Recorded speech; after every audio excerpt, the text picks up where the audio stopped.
Vereadora, presidente, amiga Raíssa Lacerda, me permitam, saindo de maiores scripts, cumprimentar a todos aqui presentes nas galerias, no plenário, aqui à mesa, nas figuras do presidente do Tribunal de Contas do Estado, conselheiro Arthur, e do vice-presidente, Dr. André Carlos Torres Pontes. Assim o faço abraçando os colegas deputados, Tovar, Camila, vereador Bruno também, enfim, a todos os que compõem os quadros do tribunal e que também estão engajados nessa luta. Eu raciocinava e pensava nesses últimos dias a respeito de como o jogo tem sido jogado no aspecto da possível criação do Tribunal de Contas dos municípios. E, vereadora Raíssa, muito me foi explanado a respeito do fato de Cássio, quando esteve à frente do governo, também quis criar. Querer não é pôr em prática, é proibido pensar. Maranhão também o fez. O ex-presidente da Assembleia Legislativa idealizou, Gervásio Maia.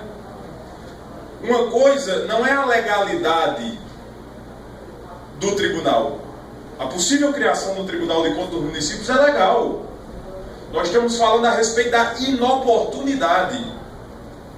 Se era inoportuno na Paraíba em 2008 e, graças a Deus, o movimento encampado por vocês, pela OAB e por diversos outros sindicatos, ecoou, o movimento ecoou no Palácio da Redenção quando o Cássio lá esteve. Eu me lembro muito bem, em qualquer iniciativa do governo que Cássio estava presente, o movimento também estava, mostrando da inoportunidade. Se era, conselheiro Arthur, inoportuno em 2008, imaginem hoje que o Brasil vive o que é chamado de crise perfeita. É uma crise econômica, uma crise política, mas sobretudo uma crise moral. E nesse instante que recorrentemente sou indagado a respeito da possibilidade de Cássio, na época, querer criar o tribunal, eu só tenho duas coisas a dizer nesse instante. Primeiro, não é proibido pensar. Segundo, ouçam o que eu estou dizendo.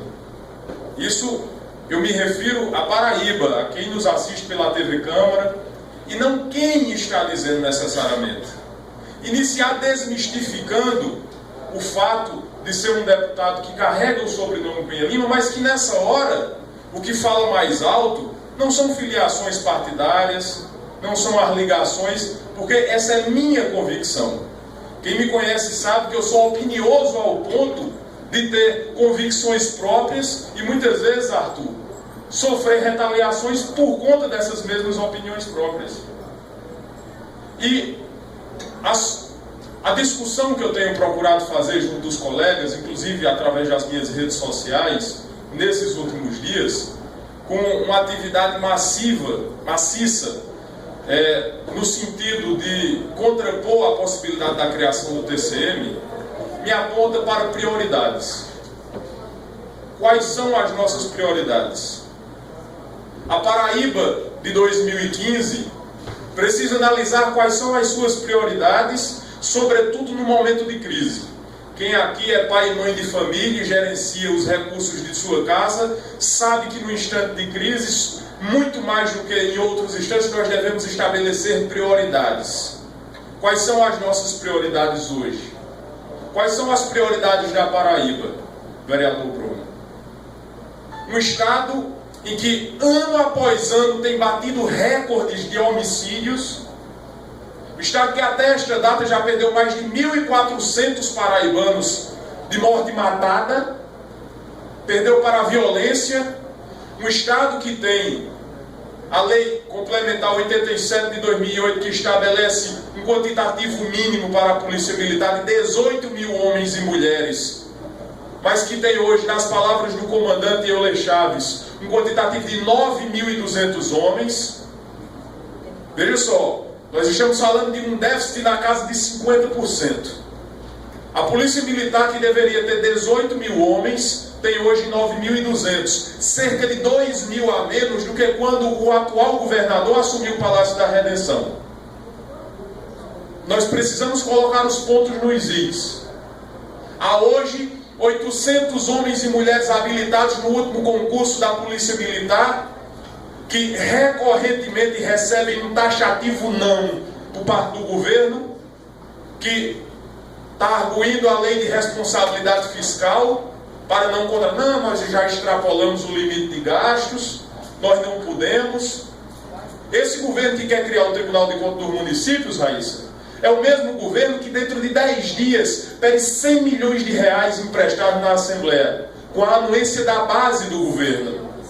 É o mesmo governo que a toque de caixa apresenta ao bolso do paraibano um aumento de seus impostos de ICMS, de IPVA, de TCMD. Nesse último caso, um aumento de 100%. A alíquota sai de 4% para 8%. Esse governo quer custear essas gastanças, não é com o dinheiro dos cofres do governo, é com o dinheiro que sai do bolso do pai de família.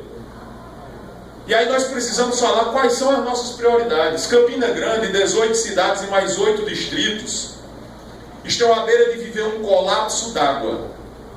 Na última quarta-feira, estive na cidade de Cabaceiras para uma audiência pública para tratar da insegurança do Cariri e depois fiz uma visita técnica ao Epitácio Pessoa, nosso querido açude de Buqueirão.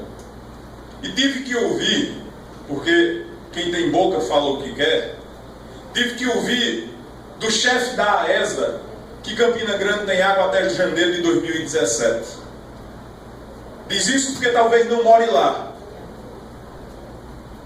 Uma cidade que durante 7 dias da semana só dispõe de água, abastecimento de água durante 2 dias e meio, não pode dizer que é uma cidade que está sendo abastecida de água. Nós estamos perdendo, à beira de perder, as nossas 2 maiores empresas, a Coteminas e a Alpargatas, que possível levar mais de 15 mil empregos.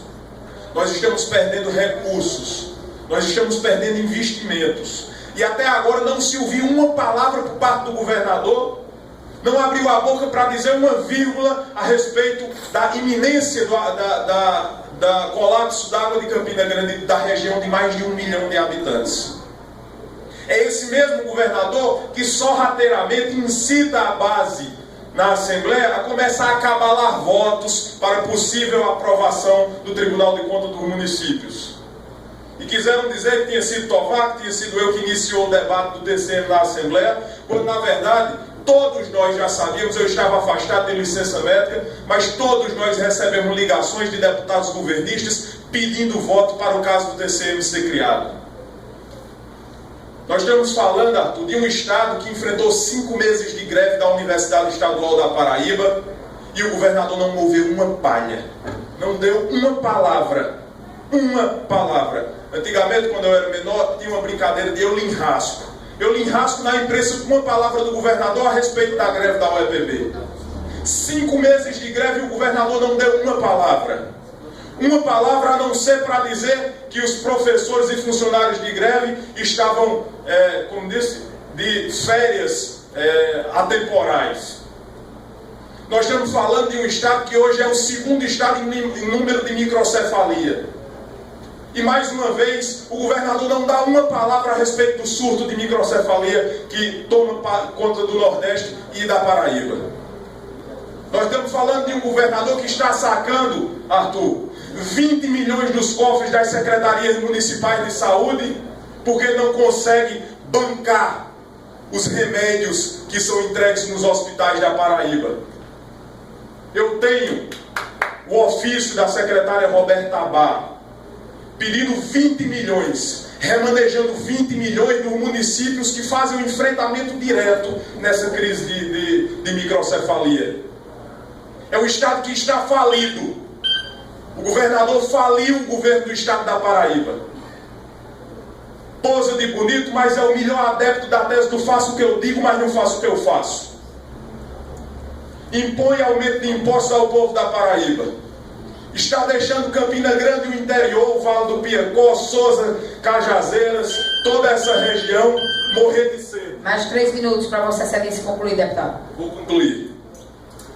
Esse mesmo governo que fica calado, que fica silente em relação a essas dezenas de problemas que já citei, que no início do ano vem conceder 1% de aumento ao funcionalismo público desse Estado, que, como eu disse, toma 100 milhões de empréstimos em 10 dias, que deixa os nossos índices de homicídios baterem um recorde ano após ano. Nós temos 4 mortes por dia na Paraíba. Uma pessoa é assassinada a cada 6 horas. Se isso não é estado de guerra, eu não quero saber o que é. O mundo se comoveu com Paris, porque perdeu 130 pessoas no ataque. Nós temos o nosso próprio ataque terrorista na Paraíba. Se chama Ricardo Coutinho. O ataque terrorista da Paraíba tem nome e sobrenome: Ricardo Vieira Coutinho, que cruza os braços para a violência que assola esse Estado, que diz não poder contratar policiais por conta de uma suposta lei de responsabilidade fiscal, mas quer contratar mais conselheiros quando os nossos trabalham a contento. Um tribunal que recebeu o ISO pela relevância e qualidade dos seus serviços prestados. Um tribunal que vigia, que participa, que aconselha os nossos gestores. Como ele não pode mandar dentro de um tribunal, ele quer criar o seu próprio tribunal doméstico. O nosso atentado terrorista, o nosso Estado Islâmico das contas públicas se chama Ricardo Coutinho. Me dê a liberdade de desabafar, porque eu fui vítima da insegurança. Minha irmã foi vítima da insegurança. Teve uma clavícula fraturada durante uma tentativa de assalto no estacionamento de um shopping em Campina Grande. Todos nós aqui ou somos ou conhecemos gente que é vítima da insegurança, que não se sente mais livre para sair à noite, para frequentar a rua. As nossas prioridades são essas: segurança pública, segurança hídrica, a nossa educação na UEPB. Um governo que em 3 anos já fechou 206 escolas, de Cabedelo até Cachoeira dos Índios. É inaceitável que gaste agora mais de 70 milhões de reais com o Tribunal de Contas dos Municípios para fazer uma afronta política ao Tribunal de Contas do Estado. Porque no Tribunal de Contas do Estado tem gente como Arthur, tem gente como o doutor André, que não se curva, que não se dobra. Porque Ricardo é da tese do eu mando, eu posso, eu quero e eu consigo. E nós, da Paraíba, homens e mulheres de bem, deputados ou não deputados, conselheiros ou não conselheiros, auditores ou não auditores, quem tem coragem de falar, quem não tem rabo preso com o governo, precisa se levantar, indagar o governador, porque mais uma vez, a estratégia dele é não dar uma palavra sequer. Pode concluir sim, deputado. Mais 2 minutos para o deputado. Não vou precisar. Ele quer fazer de forma sorrateira. Ele quer aprovar o Tribunal de Contas sem discussão. Mais uma vez, o Tribunal de Contas seria legal. É apenas imoral. É inoportuno. Como foi feito, o deputado Tovar teve presente e viu na última quarta-feira. O tipo de expediente que foi utilizado, agredindo o princípio da publicidade, de acesso à informação. E é por isso que da tribuna da Câmara Municipal de João Pessoa, que traz o nome de Napoleão Laureano, um dos maiores homens que já passou pela Paraíba, eu anuncio que em nome dos deputados do PSDB, em nome dos deputados da oposição, protocolaremos na Justiça um mandado de segurança contra a sessão da última quarta-feira. Porque o enfrentamento deles é por rasteira, o nosso é com base na lei, o nosso é com base na discussão. Mas parabenizar a vereadora Raíssa pela iniciativa.